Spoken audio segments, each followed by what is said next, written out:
저는 작년에 결혼했고 지금은 뱃속에 6개월 아이를 품고 있는 30살의 여자입니다. 다정하고 좋은 남편을 만났고 시부모님도 따뜻한 분들이라 결혼하길 100번 잘했다 싶어요.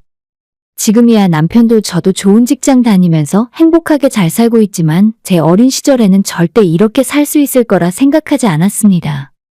학창시절 너무 불행했었고 세상에 의지할 곳 하나 없는 줄 알았는데 인생이란 건 살아보기 전까지는 아무것도 모르는 것 같아요.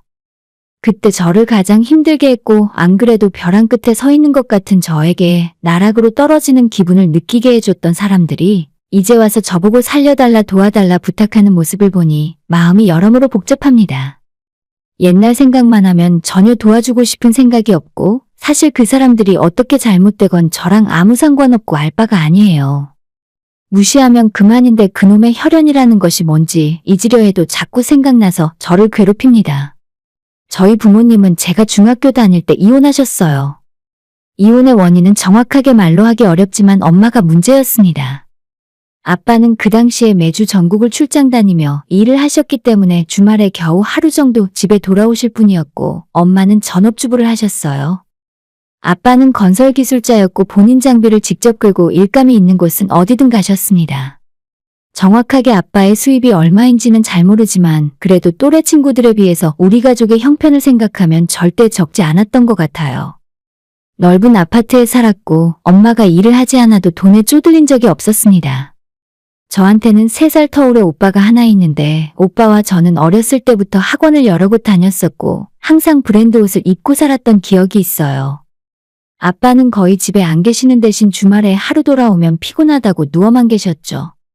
철없던 시절에는 그런 아빠가 밉기도 하고 다른 집 아빠들은 가족 나들이를 다니는데 왜 우리 아빠만 얼굴 보기 힘든 데다 겨우 하루 집에 들어오면 잠만 잘까 하는 불만이 상당히 쌓여 있었습니다.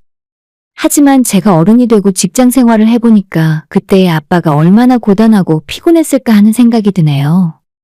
아무튼 아빠가 집에 잘 없는 대신 엄마는 전업주부로 집에서 살림을 맡아 하셨는데 이상하게 엄마도 항상 바빴고 매일 집에 늦게 들어오셨어요.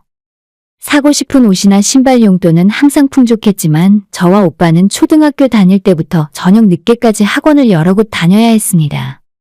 제 기억으로는 오빠가 태권도 학원, 종합학원 영어, 그리고 논술 글짓기 학원까지 다녔고 저는 피아노, 영어, 종합학원은 항상 빠지지 않고 다녔으며 거기에 추가로 발레나 태권도 같은 걸 하나씩 더 다녔었던 것 같아요. 학교가 끝나고 학원을 이리저리 돌다가 집에 들어오면 초등학생인 제가 저녁 9시가 넘었고 저녁밥은 편의점이나 분식집 주전부리로 해결했었던 기억이 납니다. 엄마는 저희보다 늦은 시간에 집에 들어왔으며 거의 매일 술 냄새가 났었던 것 같습니다. 사실 전업주부라곤 하지만 살림을 잘하는 사람은 절대 아니었어요. 집은 아빠가 오시는 날을 빼고는 항상 엉망진창이었고 싱크대엔 설거지가 잔뜩, 빨래가 제대로 되어 있지 않아서 여름인데도 교복 블라우스를 심하면 일주일 내내 똑같은 걸 입고 다녔던 적도 있습니다. 그래서 중학교 올라간 뒤로는 제가 집안일을 많이 했던 것 같아요. 저도 학원 다녀오면 9시 10시인데 좋아서 한 일은 절대 아니고 엄마가 전혀 해주지 않으니 청소며 빨래며 설거지까지 제가 불편하고 답답해서 직접 하게 된 거죠. 아, 엄마, 진짜 요즘 맨날 너무하는 거 아니야? 오빠랑 나랑 매일 편의점에서 저녁 먹고 집에서 라면 끓여 먹는다고. 집에 반찬이 하나도 없고 이틀 전에 먹은 그릇도 설거지 안 해놨잖아. 엄마한테 제가 불만을 이야기하면 항상 하시던 이야기가 아빠한테는 절대 그런 소리 하지 말라 하면서 짜장면이나 치킨을 시켜주거나 갖고 싶은 거 없냐면서 용돈을 찔러주는 식이었습니다. 저는 항상 또래 친구들 중에서 좋은 가방과 좋은 신발, 최신형 핸드폰을 들고 다녔고 지갑에는 용돈이 언제나 두둑하게 있었어요. 평소에 엄마도 돈이나 선물로 모든 걸 해결하려 했고 주말에 하루 얼굴 보는 아빠는 같이 놀러 가거나 밥을 먹고 대화하는 것조차 어색해하셔서 자식에게 어떻게 잘해줘야 하는지 모르시는 분이었습니다. 그래서 매주 일요일 늦은 저녁 내 식구가 다 함께 저녁을 먹고 나면 아빠는 일하시는 지방으로 다시 내려가시는 일이 많았는데 그럴 때마다 오빠 방과 제 방으로 들어와서 5만 원, 10만 원을 책상 위에 놓고 가셨어요. 공부 잘하냐, 아픈 곳은 없냐 같은 말 외에 아빠와 어떤 대화를 해야 할지도 모르겠더라고요. 워낙 어릴 때부터 떨어져 지냈고 일주일에 한 번이나 심하면 한 달에 한 번 정도 얼굴을 보는 수준이라서 아빠와의 거리가 좁혀지질 않았죠. 아빠는 본인 몸이 부서져라 일을 하고 돈을 집으로 많이 보내면 가장의 역할을 다 하는 거라고 생각하셨던 것 같아요. 건설 현장 근처 숙소에서 먹고 자며 지내면서 버는 돈의 대부분을 전부 엄마한테 보내셨고 엄마와 저희들은 그 돈으로 잘 먹고 잘 살았죠. 대신 아빠가 고생하는 모습을 한 번도 눈으로 본 적이 없어서 아빠가 얼마나 힘든지 우리 가족을 위해 얼마나 고생하는지 전혀 모르고 지냈습니다. 철이 없던 그 시절에는 피부가 까맣게 그을리고 약간은 촌스러운 스타일의 말도 없고 유머도 없는 아빠가 싫었어요. 왠지 주말에 집에 아빠가 있으면 온 식구들이 불편해하고 빨리 일요일 저녁이 되어서 아빠가 내려갔으면 좋겠다는 생각까지 할 정도였습니다. 문제는 그런 생각을 저뿐만 아니라 오빠나 심지어 엄마까지 그렇게 생각을 하고 있었다는 점이었죠. 아무리 엄마가 살림을 등한시하고 밖으로 놀러 다닌다곤 하지만 집에서 매일 볼 수 있고 이런저런 대화를 나눌 수 있는 엄마가 밖에서 뭐 하는지 모르고 얼굴도 못 보는 아빠보다 훨씬 친밀감이 깊었죠. 그때 우리 식구들은 다들 아빠한테 왕따 아닌 왕따를 시키고 있었던 것 같습니다. 쭉 그렇게 별일 없이 살 것 같던 우리 가족이 가장 큰 변화를 맞게 된 건 중학교 2학년 겨울방학이었습니다. 아무리 아빠가 1년 내내 일이 끊임없이 들어온다고 하지만 완전 한겨울에 한파가 몰아치고 눈이 많이 내릴 때는 현장이 쉰다고 들었어요. 그럴 때는 아빠도 별 수 없이 1주일이고 2주일이고 집에 들어와서 쉬곤 하셨는데 보통 그때는 엄마도 외출을 자제하고 집에 계셨습니다. 하지만 무슨 일이 있었는지 낮에 장 보러 간다고 외출을 나갔던 엄마가 해가 떨어지도록 집에 돌아올 생각을 안 하셨고 안방에서 혼자 TV를 보고 있는 것 같았던 아빠는 결국 저녁 6시쯤 조용히 집을 나가셨어요. 오빠도 저도 그 당시에는 무슨 일이 일어나고 있는 줄 전혀 몰랐기 때문에 저녁밥을 안 차려주니 둘이서 짜장면을 시켜서 먹었습니다. 2시간쯤 지났을 때 따로 나갔던 아빠와 엄마가 함께 집으로 들어왔는데 엄마가 울면서 아빠한테 잘못했다고 살려달라며 무릎을 꿇고 싹싹 빌었어요. 여러분들이 짐작하고 있는 그것이 맞고 차마 제 입으로 우리 엄마의 치부를 직접 이야기하고 싶지는 않네요. 아무튼 그날 이후로 거의 한 달 내내 저희 집 분위기는 지옥과도 같았고 결국 부모님은 부부싸움 끝에 이혼을 결정하셨어요. 이혼하시는 과정에서 저와 오빠는 엄마와 함께 사는 걸 선택했습니다. 아빠는 너무 멀게 느껴지기도 했고 현실적으로 생각해서 1년 내내 지방을 돌아다니는 아빠와 같이 사는 건 너무나도 힘든 일이었죠.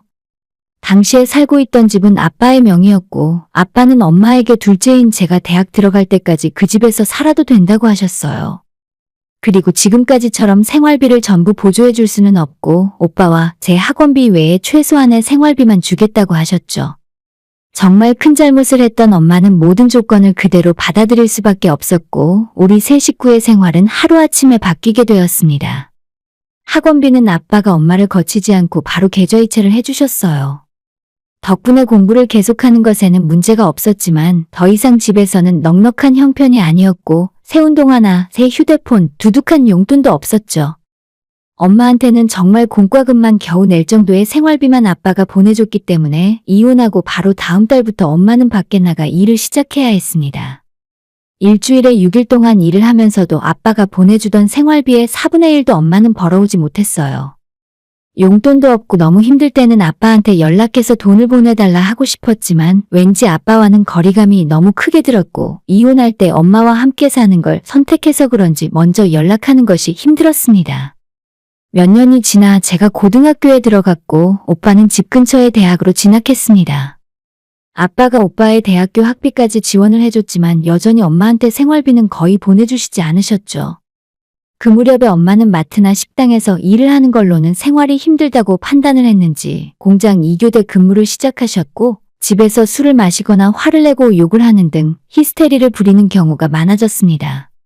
저까지 고등학교를 졸업해버리면 그 이후로 아빠는 엄마에게 아무런 지원을 해주지 않을 테고 지금 살고 있는 집에서도 엄마는 쫓겨나야 하는 상황이었거든요.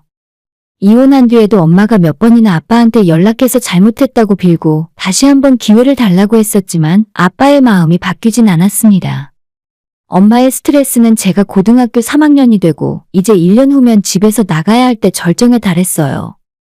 아빠는 어차피 집에 잘 안 들어오시니까 저와 오빠가 대학까지 다니며 집에서 지내라 하셨고 엄마는 제 고3 뒷바라지까지만 끝나면 무조건 집을 떠나라 하셨거든요. 이혼하고 나서도 지금까지 공짜로 집에서 살게 해주는 것만 해도 아빠 입장에서 크게 배려를 해준 거라 생각하지만 엄마는 엄마대로 자기가 이 나이까지 집에서 애들 뒷바라지 다 했는데 이제 와서 나가라고 하면 어떻게 하냐며 화를 내셨습니다. 말이 전혀 통하지 않는 아빠에게는 아무리 하소연을 해봐야 꿈쩍도 하지 않았고 결국 집에서 술을 마시고 화를 내는 날이 늘어갔어요. 오빠는 아빠를 굉장히 싫어했고 엄마 편이었는데 저는 이상하게도 시간이 지나면 지날수록 엄마보다는 아빠를 더 이해하게 되었습니다. 엄마가 같은 여자로서 그리고 가족으로서도 절대 용서할 수 없을 만큼 큰 잘못을 한 것이 사실이고 이 정도로 집안 형편이 어려워지다 보니 아빠가 힘들게 일하면서 돈을 보내주는 것이 얼마나 어려운 일인지 알 것 같았습니다. 엄마는 주야 2교대로 일을 하기 때문에 예전보다는 바빠지긴 했지만 그래도 여전히 집안일은 아예 손을 놓고 있었어요. 저는 당시에 고3이었는데 대학 다니는 오빠 밥도 차려야 하고 엄마가 손을 놓은 집안 청소와 빨래도 제 몫이었습니다. 대학 가기 위해 공부만 하기에도 부족한 시간이었는데 너무 스트레스를 많이 받았어요. 학원과 독서실까지 다니며 공부를 하고 집에 돌아오면 12시가 넘을 때도 있었지만 쌓여있는 설거지와 당장 내일 신고 갈 양말도 없을 때가 많았기 때문에 잠을 줄여가며 집안일을 했었죠. 오빠는 완전히 엄마 편이었고 엄마 역시도 오빠를 가장 좋아했어요. 집에서 엄마가 술을 마시다가 완전히 취하는 날에는 아빠 욕을 그렇게 많이 했었는데 그럴 때마다 오빠도 옆에서 거들며 같이 아빠 욕을 했었습니다. 저는 그 소리가 듣기 싫어서 방문을 닫고 들어가 귀를 틀어막고 있었죠. 우리 식구들이 이렇게 된 이유는 아빠의 문제가 아니라 엄마가 원인이라고 생각했거든요. 공부도 제대로 못하고 분명 고등학교 2학년 때까지는 성적이 최상위권을 유지하며 원하는 대학에 무난히 합격할 수 있었는데 고3 6월 모의고사를 치고 나니 엄청나게 성적이 떨어졌습니다. 저는 정말 정신적으로 힘들었고 성적이 나오고 며칠 뒤에 엄마가 저보고 대학도 못 갈 것 같으면 일찌감치 포기하고 엄마 다니는 공장이나 출근하라 하셨어요. 아무리 자식의 성적이 떨어졌다고 해도 어떻게 그런 말을 할 수 있는지 모르겠습니다. 그때는 저도 스트레스가 극에 달해 있었기 때문에 못 참고 바로 소리를 질러버렸어요. 내가 엄마 대신 집안일하는 시간만 아니었어도 성적이 더 잘 나왔을 거야. 맨날 밥하고 빨래하고 내가 콩쥐도 아니고 이게 뭐냐고. 오빠는 집안 다 어지럽히고 아무것도 안 하지. 엄마도 퇴근하고 오면 피곤하다면서 빨래 휙휙 던져놓고 신경 안 쓰잖아. 그런 거 전부 내가 하고 있는데 공부가 제대로 될 리가 있겠어? 그러자 엄마는 너네 아빠가 생활비를 안 보내주니까 자기가 나가서 일을 하느라 피곤해서 집안일을 못하는 거라며 남 탓을 하고 싶으면 아빠 탓을 하랍니다. 여기서 아빠 이야기가 왜 나와? 엄마가 그때 잘못하지만 않았어도 엄마 아빠 이혼도 안 했을 거고 지금 힘들게 나가서 일하지 않아도 될 거 아냐. 못 참고 속에 있는 이야기를 다 해버렸는데 당연히 엄마가 잔뜩 화가 나서 저한테 쌍욕을 퍼부으셨고 방에 있던 오빠까지 뛰어나오더니 너 지금 엄마한테 무슨 소리를 하는 거냐면서 저를 욕했어요. 그날 이후로 저에게 집은 지옥이나 다름없었습니다. 제가 아빠 편을 들었기 때문에 두 사람에게 저는 적이나 마찬가지였어요. 분명 한 가족인데도 불구하고 저를 보면 욕을 하고 집안에서 엄마가 돈 주고 사다 놓은 건 아무것도 못 쓰게 만들었어요. 밥도 먹지 말라 하고 화장지 같은 것도 쓰지 말라 하고 제가 새벽까지 방에서 공부를 하고 있으면 엄마가 들어와서 방에 불을 꺼버렸습니다. 전기세도 안 내면서 불은 왜 늦게까지 켜놓고 지랄이야? 너무 서러워서 혼자 많이 울었는데 가장 저를 힘들게 하는 건 엄마와 오빠가 제 눈앞에서 대놓고 욕을 하는 것이었습니다. 쟤는 내가 배 아파서 낳았지만 원래 마음에 안 들었어? 지네 아빠를 쏙 빼닮아서 볼 때마다 기분이 나쁘다니까. 엄마, 그냥 쟤 내쫓아버리고 엄마랑 둘이 살자. 이 집이 그 인간 집이라서 안 되나? 오빠는 이혼한 뒤로 아빠를 제대로 부르지도 않고 그 인간이라 부르고 있었어요. 지금 살고 있는 집도 아빠 덕분에 공짜로 살 수 있는 거고 오빠가 다니고 있던 대학교 등록금도 아빠가 보내주고 있었는데도 말을 항상 저런 식으로 했습니다. 두 사람이 물리적으로 저를 때리진 않았지만 고3 수능 스트레스와 더불어서 정신적으로 극한의 상태에 처했던 것 같아요. 항상 우울하고 왜 내가 공부를 해야 하나, 이렇게 살아서 무슨 의미가 있을까 극단적인 생각까지 하게 만들었습니다. 그러다가 도저히 이대로는 안 될 것 같아서 아빠에게 제가 먼저 전화를 했어요. 지금 이런 상황이고 내가 이 집에서 엄마 오빠와 함께 못 살 것 같으니 학교 근처에 작은 고시원이라도 잡아주면 안 되겠냐고 물었죠. 아빠는 아무런 말 없이 제가 하는 이야기를 가만히 듣고 있다가 주말까지만 참고 있으라 하셨습니다. 부모님이 이혼한 뒤로 아빠가 집으로 찾아오는 일은 거의 없었어요. 엄마와 마주치기 싫은 것이 그 이유였고 보통 먼저 연락하는 법도 없으셨죠. 그런 아빠가 제 전화를 받고 금요일 저녁에 집으로 찾아왔습니다. 집에 오자마자 엄마를 현관문 밖으로 끌어냈고 그걸 말리는 오빠도 동시에 쫓겨났어요. 엄마가 부정을 저질러서 두 사람이 부부싸움을 할 때도 그렇게까지 아빠가 화난 모습은 본 적 없었습니다. 집안에서 엄마와 오빠의 물건은 전부 현관문 밖으로 던져졌고 다시는 두 사람이 이 집안에 얼씬도 하지 말라고 하셨죠. 정환이 너는 나를 아빠라고 생각도 안 하는 것 같으니까 앞으로 대학도 너가 벌어서 다니든지 해라. 나도 너를 아들이라 생각 안 할 테니까 다신 돈 달라고 연락도 할 필요 없어. 이미 이혼한 엄마는 물론이고 오빠까지 인연을 끊겠다고 말씀하셨습니다. 그 뒤로 저는 집에서 혼자 지냈고 차로 1시간 정도 거리에 살고 계시는 할머니가 3일에 한 번꼴로 찾아오셔서 저를 돌봐주셨죠. 저는 아빠의 그 집에서 혼자 살면서 대학 졸업까지 전부 지원을 받을 수 있었고 그 뒤로 원하던 회사에 취직을 해서 이젠 제가 아빠한테 용돈 드리며 사는 중입니다.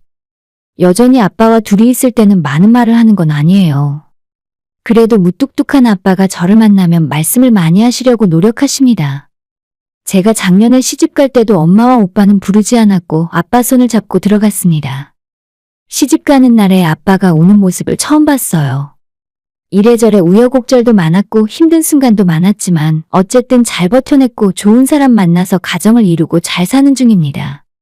그렇다면 그때 집에서 쫓겨난 오빠와 엄마는 어떻게 되었냐면 본인들이 원하던 대로 작은 집을 얻어서 두 사람이 함께 살기 시작했어요.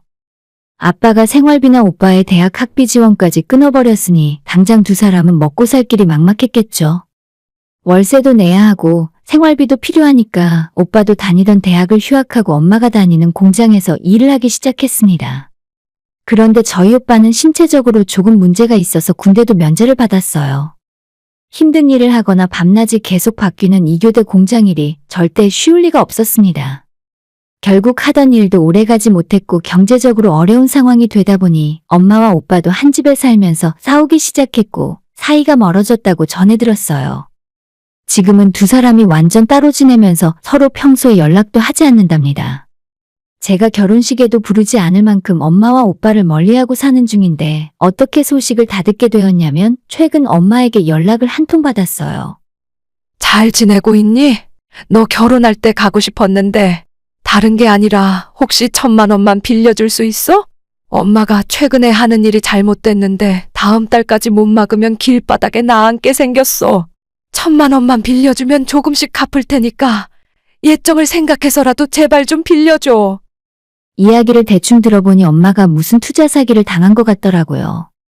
한 달에 이자를 10%씩 준다는 말에 속아서 있는 돈 없는 돈 다 끌어서 사기를 당한 것 같은데 정말 가지가지 한다는 소리가 입 밖으로 나올 뻔했습니다. 당연히 저는 엄마에게 줄 돈 없다고 했고 기껏 딸한테 몇 년 만에 전화해서 한다는 소리가 돈 빌려달라는 말이냐고 화를 냈어요. 내가 언제 엄마 자식이었던 적 있어? 나 말고 오빠한테나 달라고 해. 소리를 버럭 지르고 전화를 끊었는데 다행인지 그 뒤로는 다신 연락이 오지 않았습니다. 그래도 부모라서 전화를 끊고 난 뒤에 마음은 좋지 않았어요. 오빠도 제가 알기로는 제대로 직장 못 구하고 힘들게 지내는 걸로 알아요. 그쪽에다가는 아예 돈 달라는 소리조차 못했겠죠?